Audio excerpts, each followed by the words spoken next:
Senhor é meu pastor e nada me faltará. Caminhar me faz por verdes pastos.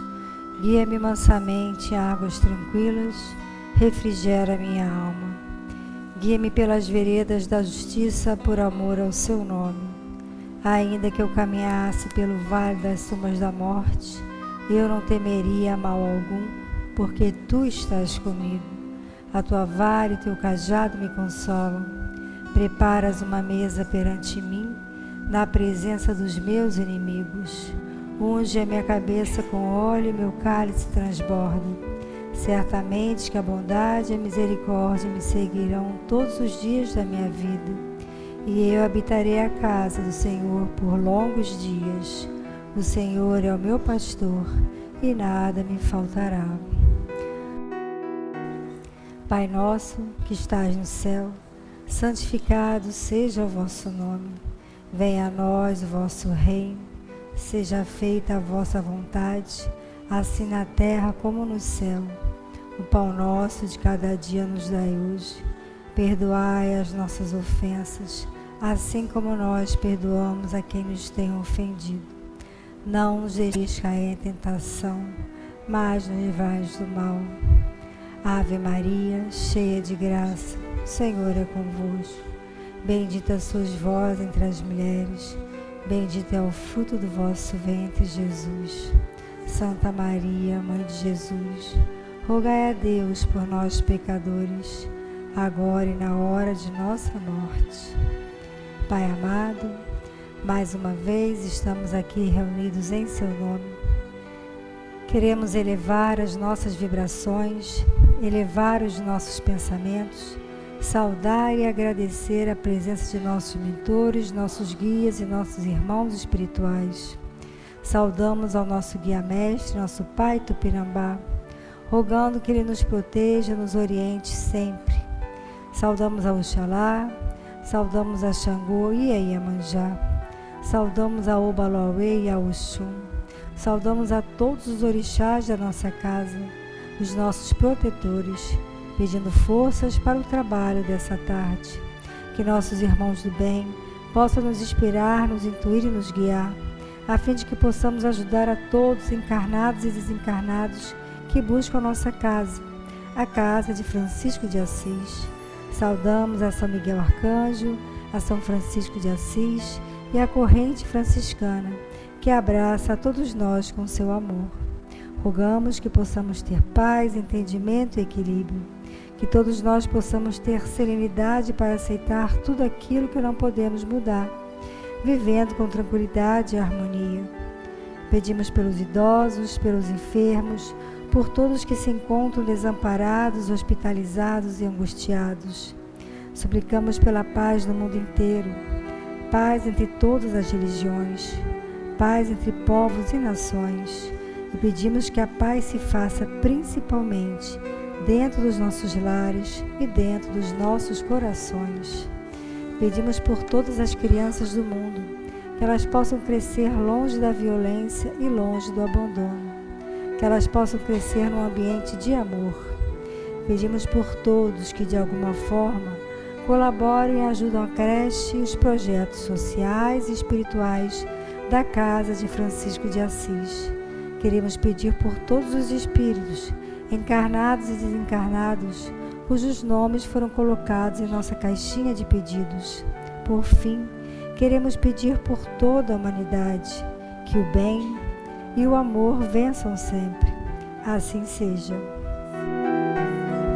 Da sabedoria do Evangelho de Torres Pastorino, despedida.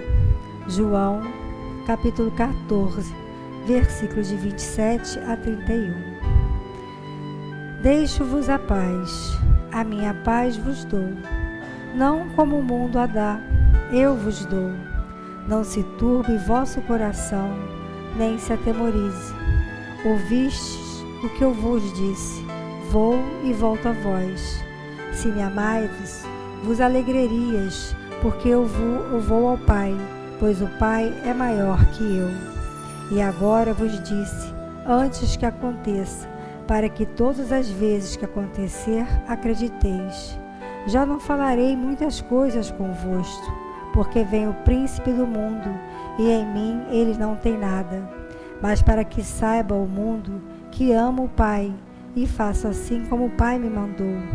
Levantai-vos, vamos-nos daqui. Explicação e comentários de Torres Pastorino. Aqui ficou registrada a despedida de Jesus a seus discípulos, após o encontro daquela memorável noite. Terminada a prece, as últimas palavras do Mestre constituem um anúncio para que seus discípulos tenham a paz e uma afirmação de sua volta para junto dos discípulos. Era uma quinta-feira e logo no domingo seguinte eles voltariam a ver Jesus, depois da prova duríssima pela qual passaria com o derramamento do próprio sangue e torturas cruéis.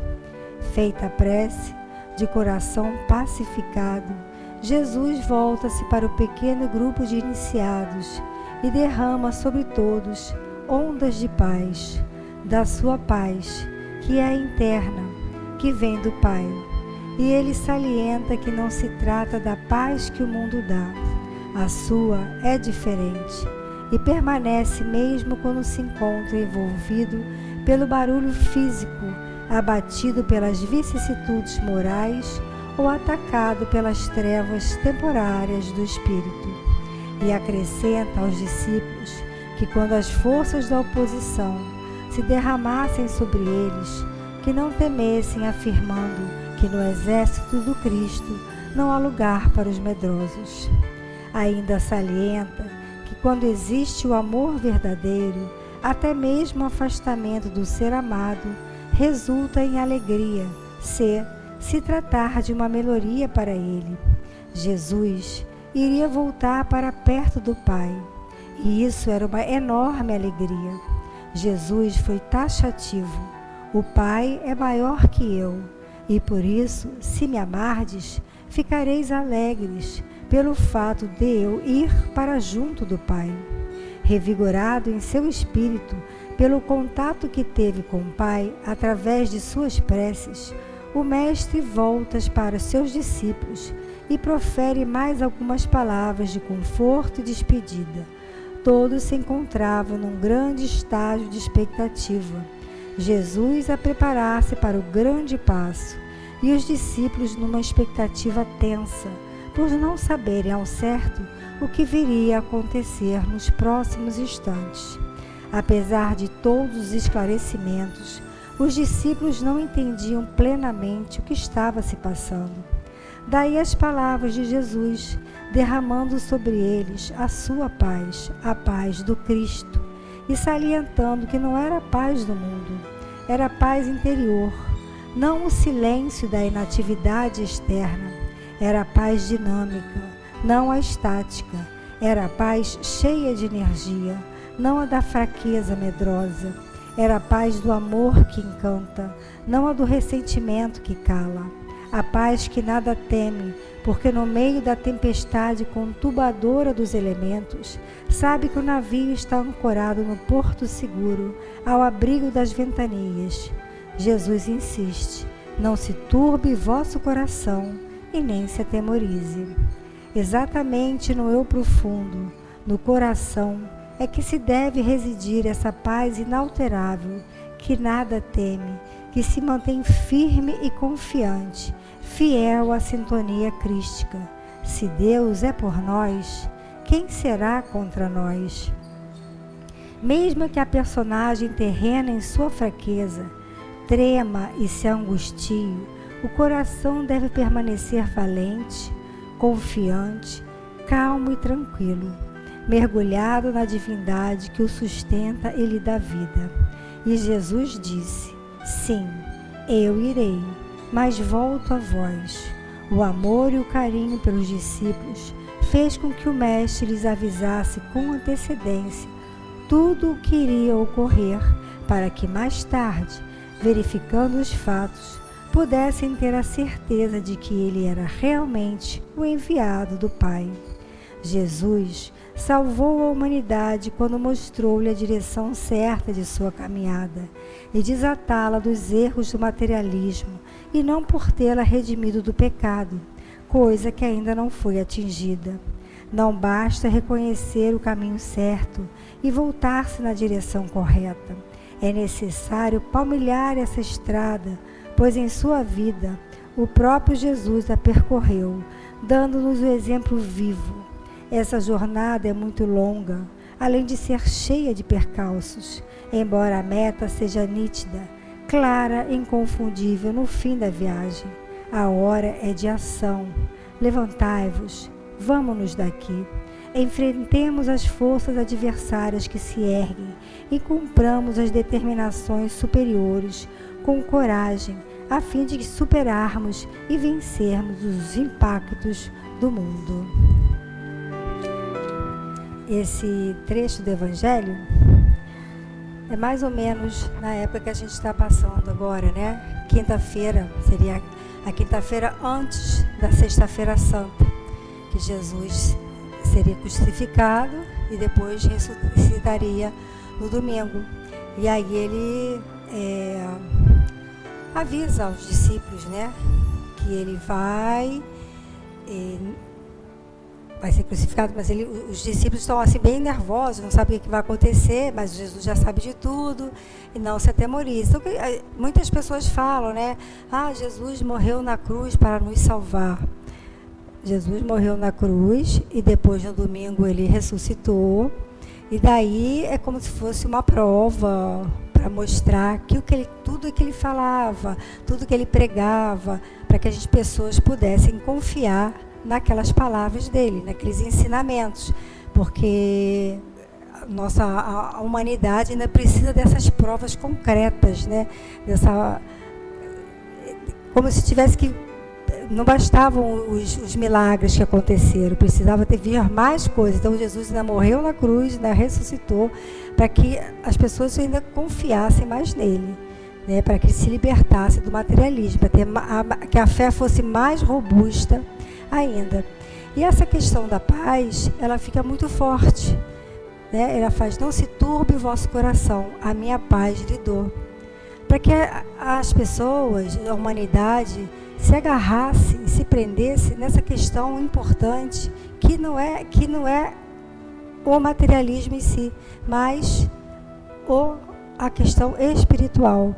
E cada vez mais a gente vê o quanto é importante a gente prestar atenção nessa questão espiritual. Cada vez mais a gente vê o quanto é importante a questão da paz. Por mais que a gente veja as coisas acontecendo, tudo ao nosso redor, a gente vê que a paz parece que não acontece nunca.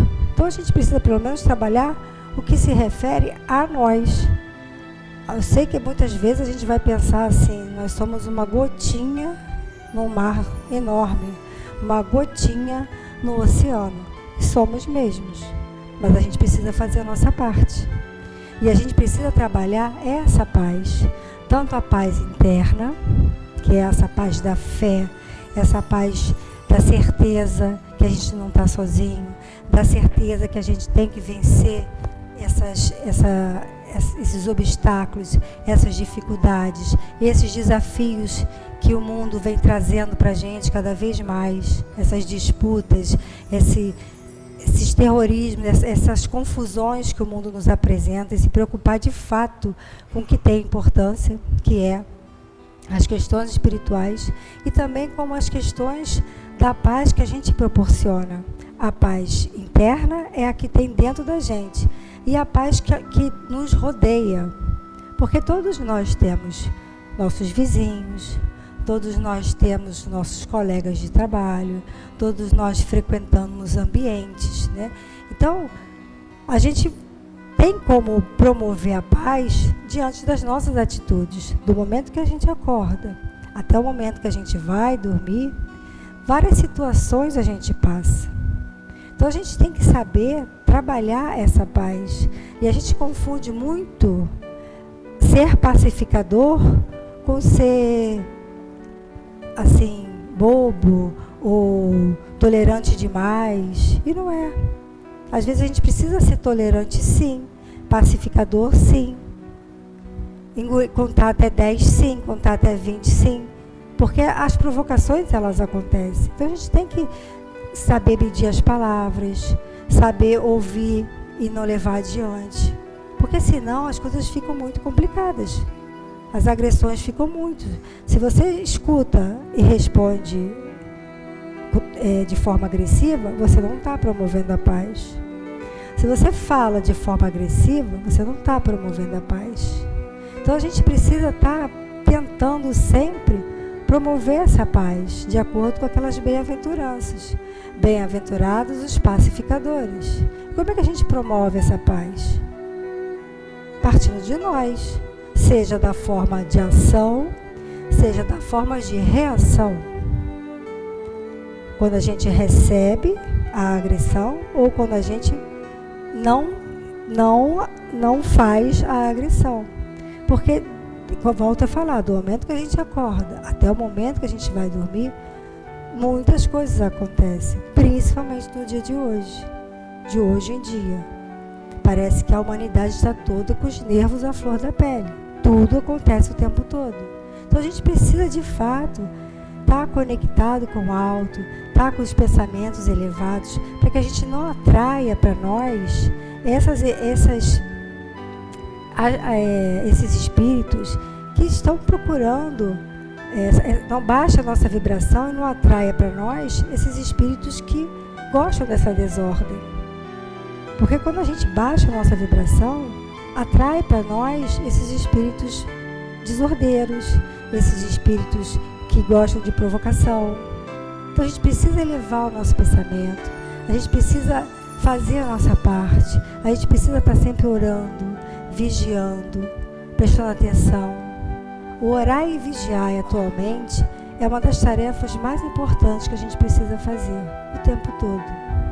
O tempo todo, orar e vigiar, nos proteger de tudo que está acontecendo e praticar a oração de São Francisco.